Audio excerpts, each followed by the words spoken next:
Hello everyone, once again welcome back to our channel beat the NEET. And कैसे हैं बच्चों आप सब लोग? एंड आई होप कि आप सभी लोग बहुत अच्छे होंगे एंड अपनी तैयारी भी पूरी अच्छी ईमानदारी के साथ में, बहुत तेजी के साथ में कर रहे होंगे एंड उसको और ज़्यादा बूस्ट कर रहे होंगे ये आपके क्विक रिवीजन पॉडकास्ट जो आपके class 11th and 12th biology के हर चैप्टर के लिए अवेलेबल हैं। जो चैप्टर्स अभी नहीं हुए हैं, बहुत जल्द ही 3 से 4 दिनों के अंदर वो चैप्टर्स भी आपको अवेलेबल होंगे। क्लास 11 के थोड़े से ज़्यादा चैप्टर हैं तो मैं क्लास 11 के 2 पॉडकास्ट एक दिन में आप लोगों को अपलोड करूंगी एंड क्लास 12th का 1। और जो 12th वाले बच्चे जस्ट पास आउट करके अभी एग्जाम देने जा रहे हैं तो उन्होंने 12th का अभी चूंकि रिवाइज किया हुआ है, इसलिए 11 के 2 चैप्टर्स देंगे तो वो थोड़ा सा जल्दी कवर हो जाएगा। सो आज हम लोग करने वाले हैं क्लास 11 का anatomy of flowering plant and I hope कि आप लोग इसको अपने दोस्तों के साथ में ज़रूर शेयर कर रहे होंगे and you will tell me your views as well in the comment section. एंड अगर आप नए हैं चैनल पे और अगर अभी सब्सक्राइब नहीं किया है तो कर लीजिए। एंड इसके साथ ही साथ मैं आप लोगों को बताने वाली हूँ कि जैसे ये सीरीज़ ख़त्म होगी उसके बाद मैं स्टार्ट करने वाली हूँ आपकी रिवीजन की, वो भी सिर्फ और सिर्फ क्वेश्चंस। आपको हर टॉपिक के क्वेश्चंस, खूब सारे क्वेश्चंस मैं आप लोगों को सॉल्व कराऊंगी ताकि आप लोगों की एग्जाम में परफॉर्मेंस और भी ज़्यादा अच्छी हो। और उसके लिए भी मैं एक अच्छी सी सीरीज़ टाइप में प्लान कर रही हूँ जिससे आप लोगों को रेगुलर वीडियोज़ अवेलेबल हो सके। तो चलिए देखते हैं कि कितनी जल्दी ये खत्म हो जाता है। और जितनी जल्दी आप लोग इसको जितना ज़्यादा शेयर करोगे ना बेटा, तो उतना ज़्यादा मुझे मोटिवेशन मिलेगा कि मैं इसको फटाफट खत्म करके मैं वो सीरीज़ स्टार्ट कर दूं। मैंने उस पर ऑलरेडी काम करना शुरू कर दिया है। तो आई होप कि आप लोगों के लिए ज़रूर हेल्पफुल रह रहे होंगे। तो ये वीडियो को लाइक ज़रूर करना and don't forget to share with your friends. Right, so चलिए स्टार्ट करते हैं एनाटॉमी ऑफ फ्लावरिंग प्लांट। सबसे पहले इंट्रोडक्शन देखते हैं। So basically anatomy is study of internal structure of plant and internal structure also show adaptation to diverse environment. Now the next is tissues. Group of cells having a common origin and usually performing a common function is called tissues. Now we are having the two main types, meristematic tissue and permanent tissue. Meristematic tissue, they are actively dividing cells. They have two types according to appearance in life. Number one is the primary meristem which appear early in life, and number two is secondary meristem which appear later than primary meristem. Primary meristem which appears early in life, they have two types, apical meristem and intercalary meristem. So apical meristem features are like found at tips of root and shoot, and some shoot apical meristem cells that are left behind during stem elongation and leaf formation constitute axillary buds, and axillary buds are capable of forming a branch or a flower. इसके बाद आता है next intercalary meristem. So basically it occurs between mature tissues, occurs in grasses, regenerate parts removed by grazing herbivores. And now the secondary meristem which appear later in than the primary meristem, they are also called lateral meristem, and they are cylindrical meristem found in mature region of root and shoot. Now the permanent tissue, newly formed structurally and functionally specialized cells do not divide further. There are the two types, simple and complex. Now we are having further division of lateral meristem, that is the intrafascicular meristem, interfascicular meristem and cork cambium. So intrafascicular meristem found between xylem and phloem in an conjoint vascular bundle, and interfascicular meristem found between two vascular bundles, and cork cambium is the extrastellar cambium formed in cortical region. आगे बढ़ते हैं simple permanent tissues की तरफ. So that is made up of only one type of cells. Basically this is the reason why it is simple permanent tissues. So यहाँ पे parenchyma देखते हैं. इसके फीचर्स हैं that forms the major components within organs. They are spherical, oval, round, polygonal and elongated in shape. They have thin walled and they are living. They have cellulosic cell wall and they may have smaller intercellular spaces. And इनके जो functions हैं वो mainly secretion, storage, photosynthesis, अगर उनके पास में chlorophyll है तो. Next आता है collenchyma.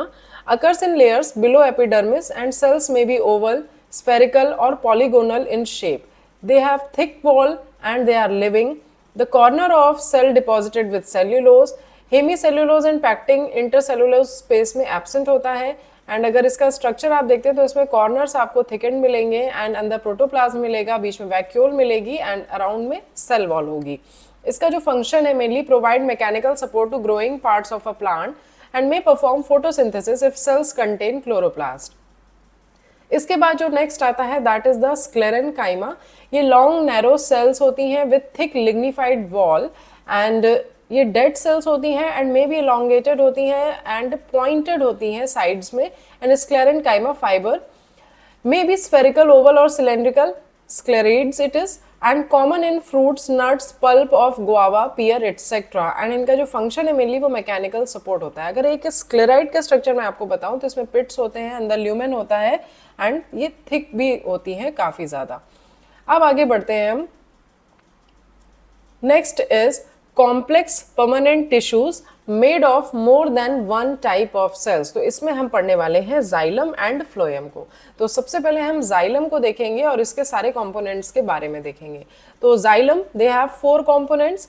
नंबर 1 ट्रैकीड, elongated होते हैं, tube like with tapering ends, lignified, dead and without protoplasm, water transporting element होते हैं। Next type is vessel and long cylindrical tube, absent in gymnosperm, multi-celled, dead, devoid of protoplasm, lignified with large central cavity, main water conducting element in angiosperm. And then after xylem parenchyma, living thin walled, involved in radial conduction of water, may stored food, and sclerenchyma fiber dead होते हैं, lignified wall होती है and with obliterated lumen होता है। Now come towards the phloem. Phloem is also having the 4 components. Number 1 is the seep tube elements. So gymnosperms have seep walls and इसके features में है long tube like perforated end walls होती हैं, lack nucleus at maturity, peripheral cytoplasm with large central vacuole and transport of food material ये करते हैं।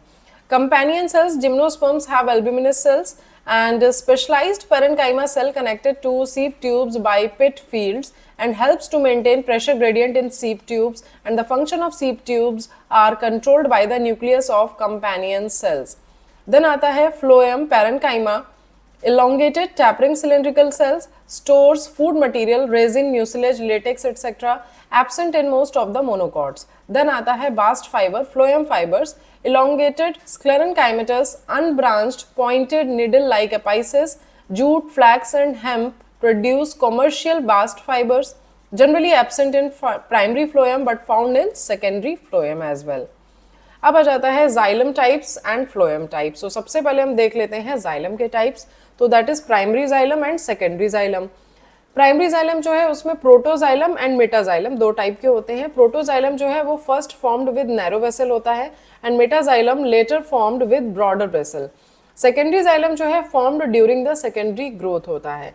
अब आता है इसके बाद में फ्लोएम टाइप्स। तो इसमें भी primary phloem and secondary phloem होता है एंड सेकेंडरी फ्लोएम जो है ये फॉर्म होता है सेकेंडरी ग्रोथ के टाइम पे, just like the secondary xylem. Primary phloem के 2 टाइप हैं, protophloem and metaphloem. So protophloem is first formed and have narrow sieve tubes, metaphloem later formed and have broad sieve tubes. अब आता है इसके बाद में एंडार्क एंड एक्सार्क। तो एंडार्क जो है वो प्रोटोजाइलम लाइज टुवर्ड्स पिथ और centre and metaxylem towards periphery, example is stem. And exarch अगर देखते हैं तो that is protoxylem lies towards periphery and metaxylem towards pith, example is root. अब आता है इसके बाद में epidermal tissue system. So forms outer most covering of the plant body and यहाँ पे है आपके पास में epidermis, parenchymatous it is, usually single layered, outermost covering and often covered by waxy cuticle. Then है stomata, consist of a guard cells and subsidiary cells, bean or kidney shaped guard cells, dicot and dumbbell shaped in monocot. Next है stomatal aperture plus guard cells plus subsidiary cells and it forms stomatal apparatus.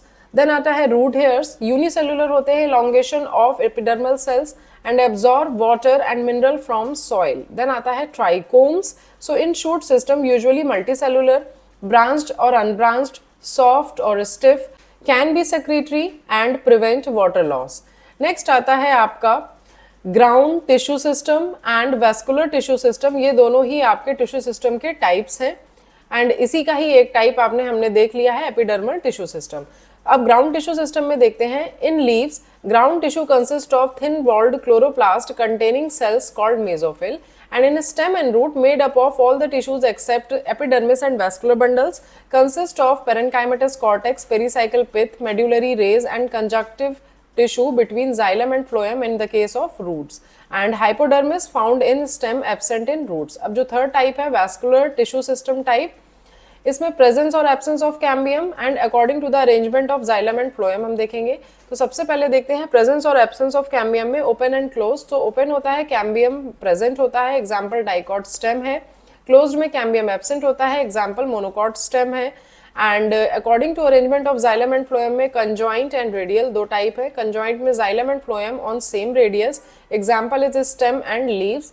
And radial में xylem and phloem are on different radii in alternate manner, example is root. अब आता है हमारा comparison between dicot and monocot leaf. So इसमें जो features हम cover करेंगे वो है stomata, epidermis, mesophyll and vascular bundle. तो पहले dicot leaf and monocot leaf दोनों को comparative way में study करेंगे।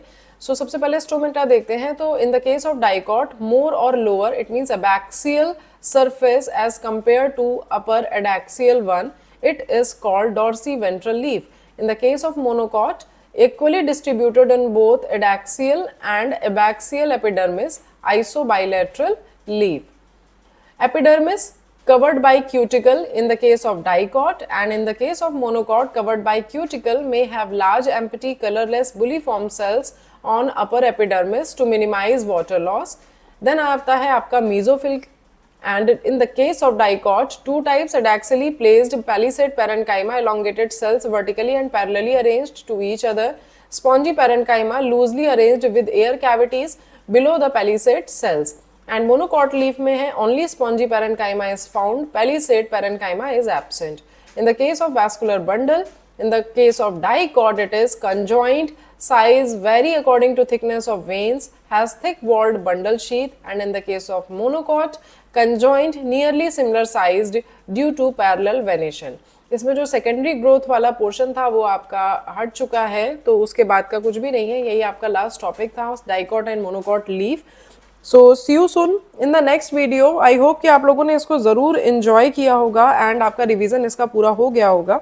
अगर आपके कोई स्पेसिफिक चैप्टर है तो आप मुझे कमेंट सेक्शन में बता सकते हैं। I will make that chapters first. So see you soon in the next video. Till then just stay tune with me. Bye bye everyone. Take care.